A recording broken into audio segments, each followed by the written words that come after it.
Bienvenidos y bienvenidas a esta masterclass sobre visualización de datos. Indicar que las oficinas Acelera Pyme puestas en marcha en toda España por Red.es, entidad pública adscrita al Ministerio de Transformación Digital y de la Función Pública a través de la Secretaría de Estado de Digitalización e Inteligencia Artificial, cuentan con un importe de ayuda concedida de 21.085.205,77 euros, siendo el importe de la ayuda máxima el 80% del presupuesto subvencionable. El beneficiario cofinanciará el porcentaje restante.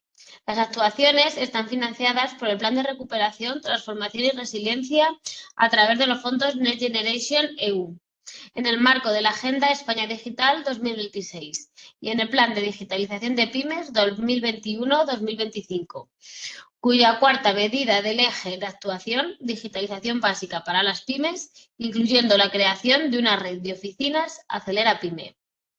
A continuación, damos paso a la masterclass de visualización de datos. En primer lugar, me gustaría presentarme. Soy Cristina Conejo y licenciada en Ingeniería Industrial. He cursado un máster de Big Data y Business Intelligence, trabajo en ITCAM y soy la responsable de la unidad de transformación digital. En la masterclass de hoy trataremos sobre herramientas de gestión y os compartiré con todos vosotros consejos para mejorar la visualización de datos. Antes de entrar directamente en las herramientas, me gustaría tratar brevemente qué es la analítica de datos y describirla y compartir con vosotros una descripción de ella.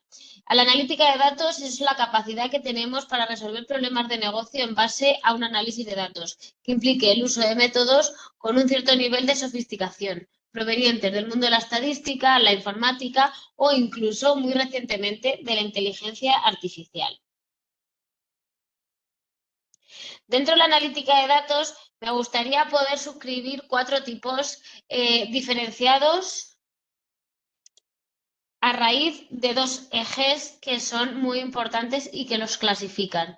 En el eje horizontal tendríamos la complejidad de la técnica que utiliza para el análisis de datos y en el eje vertical tendríamos el valor aportado al negocio.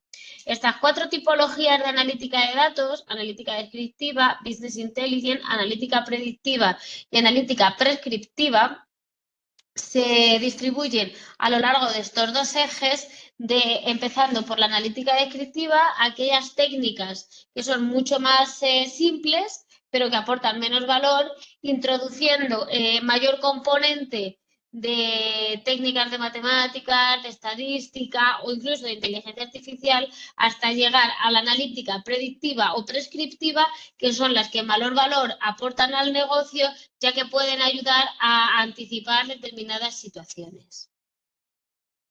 En el día de hoy nos centraremos en Business Intelligence, ya que es una de las técnicas más completas, y trataremos sobre herramientas que apoyan el análisis y las visualizaciones de los datos. Y en los últimos años debemos tener en cuenta que la transformación digital está haciendo que las compañías generen cada vez más y más datos, las compañías y nosotros como usuarios, no lo olvidemos. De hecho, podemos decir que en esta era, ¿vale? En este siglo, es la época en la que más información se está acumulando. Por ello existen muchas tecnologías, la mayoría de Big Data, cuya finalidad es poder aportar el tratamiento de todos estos datos generados en distintos campos. En esta imagen lo que podemos ver es cómo ha crecido exponencialmente la creación de datos en estos años y cómo se espera que sigan creciendo en los próximos 10 años. Estas 3 herramientas que os dejo a continuación, Power BI, Qlik y Tableau, son 4 proveedores de herramientas de visualizaciones muy utilizadas en el mercado para analizar y para realizar actividades de analítica de datos enfocadas a Business Intelligence. Para poder comparar estas tres herramientas y otras herramientas que hay actualmente también en el mercado, me gustaría compartir con vosotros un informe de Gartner. En este caso es la imagen fija que se publicó en 2022. Como se puede ver, cómo se clasifican también en dos ejes, en una visión global y en una habilidad también, o una habilidad para utilizar y facilidad para utilizar, cómo se pueden distribuir estas herramientas. Me gustaría destacar con vosotros cómo Power BI se considera una de las herramientas líder dentro de todas estas herramientas, ya que es la que más valor tiene en cuanto a ser la más completa y ser también la que tiene mayor usabilidad. Le sigue Tableau de cerca y ClickView, que actualmente se encuentra en esta zona cerca del eje medio, pero que hace unos años estaba en esta zona y tenía una gran proyección. Podemos identificar también otras herramientas, como pueden ser herramientas de IBM, herramientas de SAP, herramientas de Amazon Web Services, Google o MicroStrategy, que dependiendo del servicio o del proyecto que se va a acometer, se deberían también de valorar. No obstante, las anteriormente mencionadas son algunas de las más recurrentes o de las más utilizadas de todas las que hay en el mercado. Antes de avanzar, me gustaría también abstraernos un poco solamente de la zona de Business Intelligence y poder hacer alguna referencia a Big Data, ya que Big Data también precisa o también utiliza herramientas para la analítica de datos. Antes de ver esas herramientas, sí que me gustaría poder comparar qué es la analítica más tradicional que os comentaba anteriormente con ese Big Data y ese Business Analytics. Como veis, es un ciclo de vida muy parecido. Lo único que incluimos algunos pasos nuevos, como pueda ser la correlación o la consecución de un conocimiento o de una información adicional a la que podríamos estar obteniendo en una analítica tradicional, que al final se basa de partir de una hipótesis y de tener que validarla.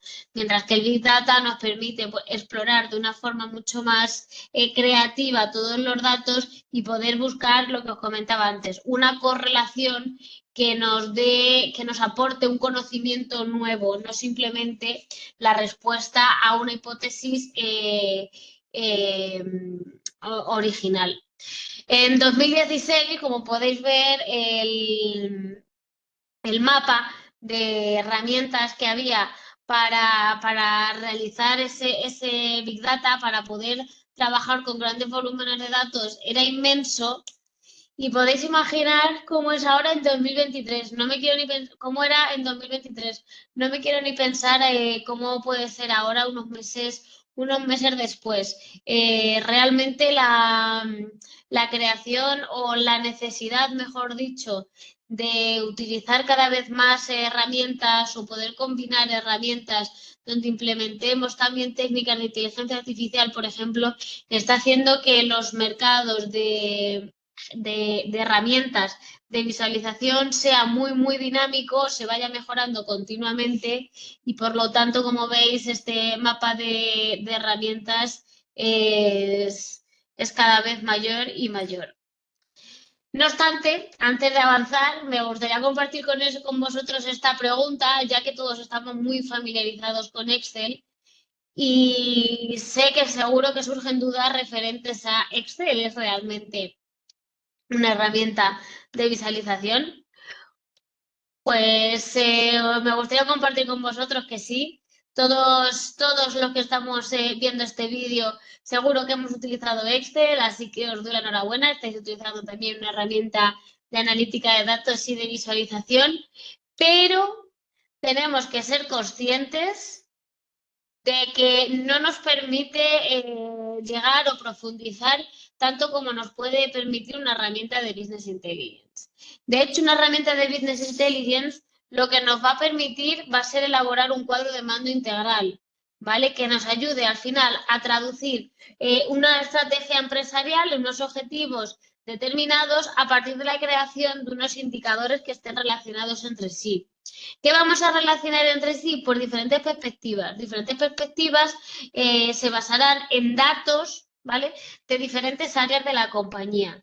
Al final en Excel podemos trabajar y analizar datos de manera descriptiva de forma excelente, pero a la hora de cruzar o integrar datos de diferentes áreas, imaginaros datos del área comercial de nuestros clientes, datos de fabricación, datos de compras, datos de venta. Es decir, a la hora de integrar datos, cada vez se convierte más complejo ese análisis, ese mapeo entre procesos y al final limita mucho el rendimiento y el análisis, por lo tanto.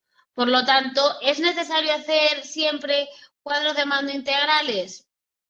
Si estamos utilizando Excel, desde luego que podemos seguir elaborando cuadros de mando y analizar de forma aislada determinados procesos, creando indicadores para cada uno de estas áreas de negocio. Por ejemplo, indicadores para finanzas, indicadores más comerciales, indicadores de marketing, de compra, de logística, de producción, de gestión de riesgos, incluso de recursos humanos o indicadores de sistemas. Os dejo en pantalla algunos ejemplos de estos indicadores que también los podéis ver escritos en algún otro material como KPIs, ¿vale? Key Performance Indicator, que nos ayuden a definir y a mostrar pues el número de ventas, el número de visualizaciones que hemos tenido en redes, en una página web, el precio medio de los productos, el número de incidencias, por ejemplo, que hemos tenido dentro del área IT. Es decir, gracias a Excel vamos a poder crear estos cuadros de mando sin ningún problema. Y gracias a las herramientas de visualización que nos permitan hacer Business Intelligence, vamos a poder integrar todos estos indicadores de forma que podamos obtener conclusiones mucho más precisas y que nos ayuden o nos acerquen mucho más a los objetivos marcados por la estrategia empresarial de nuestra compañía. Os dejo también de forma concreta algunos ejemplos de cómo el Business Intelligence puede aportar a las herramientas de marketing, a utilizar el stock, a realizar, por ejemplo, correcciones o desviaciones en nuestro presupuesto o incluso a fidelizar nuestros clientes. También dentro de esta masterclass me gustaría compartir con vosotros algunos tips o algunos consejos para mejorar la analítica de datos a través de visualizaciones. Y es que creo que todos estaréis de acuerdo en que cuando visualizamos algo que está más ordenado, conseguimos obtener más información de todos esos datos. Os pongo en pantalla una imagen de una despensa o de unas estanterías donde podemos visualizar perfectamente todos los productos que tenemos almacenados. Imaginaros si todo esto, en lugar de estar puestos en las estanterías, en las bandas, lo tuviéramos en un carrito de la compra, estoy seguro que todos me daríais la razón de que seríamos incapaces de saber cuántos botes de mermelada de naranja tendríamos. ¿Vale? Por lo tanto, apliquemos siempre esa misma lógica. Intentemos ordenar lo máximo posible toda esta información para poder visualizar y obtener conclusiones de una forma mucho más precisa. Antes de continuar avanzando, tengamos en cuenta el cómo realizar visualizaciones. Al final, una visualización no deja de ser una representación gráfica de una información. Al final es graficar o dibujar determinada información. ¿Con qué propósitos o con qué intención? Pues por un lado, poder dar un significado a esos datos, ¿vale? Poder analizarlo, que era lo que os comentaba antes, y por otro lado, comunicar un mensaje. Quizá queramos evidenciar un aumento en las ventas o una disminución en las mismas. Quizá queramos evidenciar una necesidad de captar nuevos clientes que podamos transmitir a otro departamento o incluso a dirección. Entonces, es importante que entendamos las visualizaciones como un elemento para comunicar un mensaje a todo aquel que vaya a utilizar estos cuadros de mando, sean integrales o no. Entonces, a continuación, lo que os comentaba, os voy a dar algunos tips muy importantes para hacer que nuestras visualizaciones en nuestros cuadros de mando sean lo más eficientes posible. Por un lado, cada vez que hagamos un indicador, es conocer nuestro objetivo, es decir, saber o elegir el mensaje antes de elegir el mensaje, perdón, conocer el objetivo. Responder siempre a 3 preguntas antes de dibujar nada o de graficar nada. ¿Quién va a ser nuestra audiencia? ¿Qué es lo que queremos compartir o comunicar y por qué lo tenemos que hacer? En el caso, por ejemplo, que os decía de las ventas. ¿Quién va a ser mi receptor? ¿Vale? ¿Quién va a ser la audiencia? ¿Va a ser el director general o va a ser el equipo comercial? ¿Qué es lo que quiero transmitir? Un aumento el número actual de ventas, toda la progresión de ventas que he tenido durante el año y por qué. Si a lo mejor si se lo quiero contar a dirección, con poner el número agregado de las ventas que yo he tenido en todo 2024 me es suficiente. Mientras que si lo que quiero es poder analizar con mi equipo de comerciales el rendimiento de todos ellos y saber las ventas que se han producido de forma mensual, deberé dibujarlo de manera distinta. ¿Por qué? Porque yo le quiero transmitir a los comerciales que estoy haciendo un seguimiento, que sé las ventas que van teniendo, que estoy orgullosa de su evolución. Es decir, es muy importante también saber qué efecto queremos provocar gracias al análisis de estos datos o al que lo va a realizar. Otra cosa que también es muy, muy interesante es utilizar los datos que son más apropiados. Al final, los mejores gráficos son los más sencillos. Os pongo algunos ejemplos en el que, por ejemplo, podemos ver cómo podríamos graficar en un conjunto de datos en el que tenemos hombres y mujeres. Si el 100% de nuestra muestra son hombres, ¿vale? Si no podemos distinguir entre un porcentaje de hombres y otro de mujeres, este gráfico, por ejemplo, es completamente irrelevante. No necesitamos decir que de hombres es un 100 y de mujeres es un 0%. Lo mismo pasaría con estos dos. Si el 100% de nuestra muestra son hombres y cristianos, no necesitamos poder marcar otros parámetros de los cuales no tenemos ninguna otra religión o clasificación. Por lo tanto, en este caso, si la muestra, por ejemplo, fuera de 14, todos son hombres, todos son blancos y todos son cristianos, estos 3 gráficos no nos aportarían nada. Con que pusiéramos un recuento como este, por ejemplo, nuevos clientes, 14, sería autoexplicativo, que era el mensaje que tenía antes en la presentación. Sería autoexplicativo, no necesitaríamos decir nada. Y luego, también hay que tener en cuenta que cuando representamos datos, sobre todo de forma porcentual, utilicemos muy bien los ejes y las escalas, ¿vale? Es muy común, ¿vale? Seguro que todos a lo mejor habéis pensado en algún caso. Es muy común que sobre todo en periodos electorales juegan mucho con esto, con las escalas y con la representación de los porcentajes. Os pongo algunos ejemplos también que, como veis aquí, casi un punto, ¿vale? Un 1%. Fijaros que parece que es un mundo y en realidad es una distancia ridícula. ¿Vale? O sea que eso también es importante, el medir todo siempre con las mismas escalas.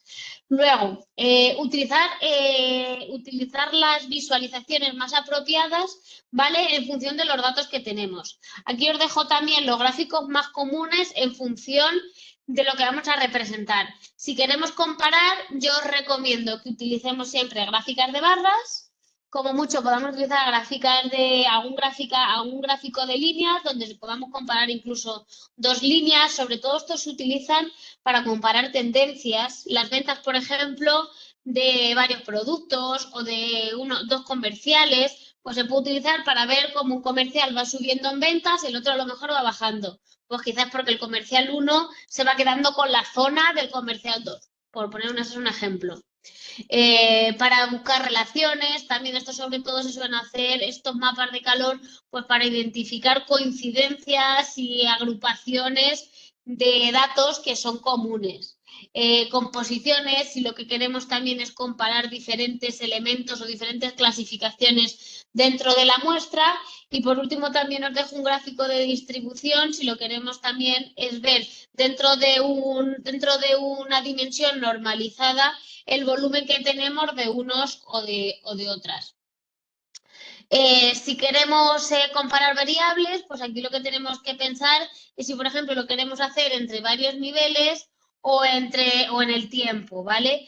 En función de si tenemos muchas o pocas categorías o muchos o pocos periodos, pues os dejo también una serie de gráficos que podemos utilizar.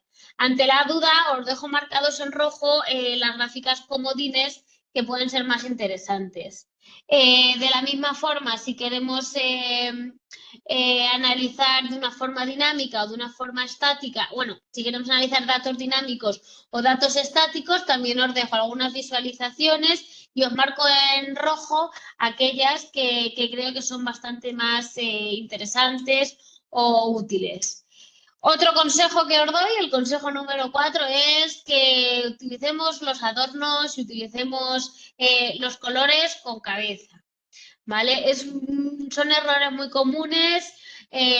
Utilizar esquemas de colores muy pobres, siempre el rojo o el rojo y el verde, el rojo y el azul, pero no nos pasemos con las imágenes. También con las fuentes. Introducir mucho texto dentro de un gráfico no ayuda, sino que distrae.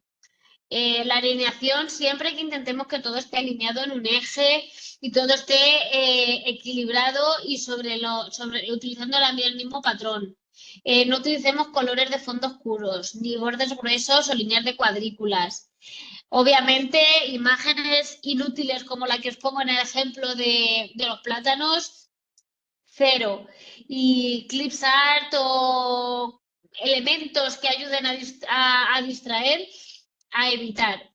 ¿Vale? Porque de ese modo vamos a evitar vamos a conseguir perder el foco de los datos y no obtener ninguna conclusión sobre el trabajo que hemos realizado.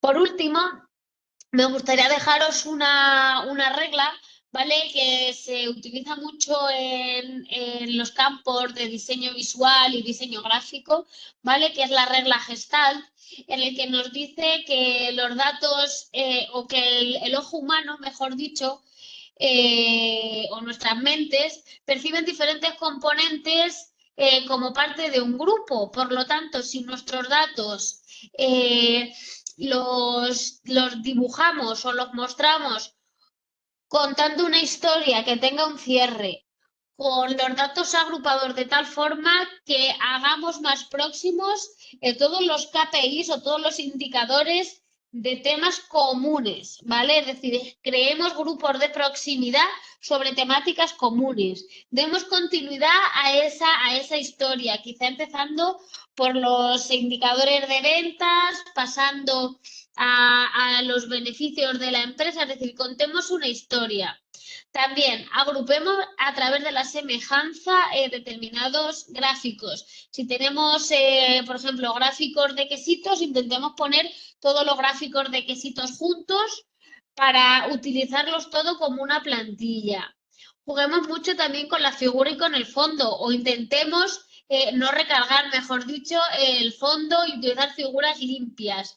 Tengamos una dirección común en todas las visualizaciones que creemos. Si creamos un cuadro de mando con diferentes vistas, que todas las vistas sigan el mismo patrón, tengan la misma cabecera, los mismos filtros, el mismo, el mismo el mismo fondo, la misma tipología de fuente. Y si tenemos que utilizar algunos recursos gráficos, también la mente humana o el ojo humano se siente cómodo con los elementos que forman o que tienen determinada simetría. Muchas gracias a todos por participar en esta masterclass y nos vemos en las siguientes.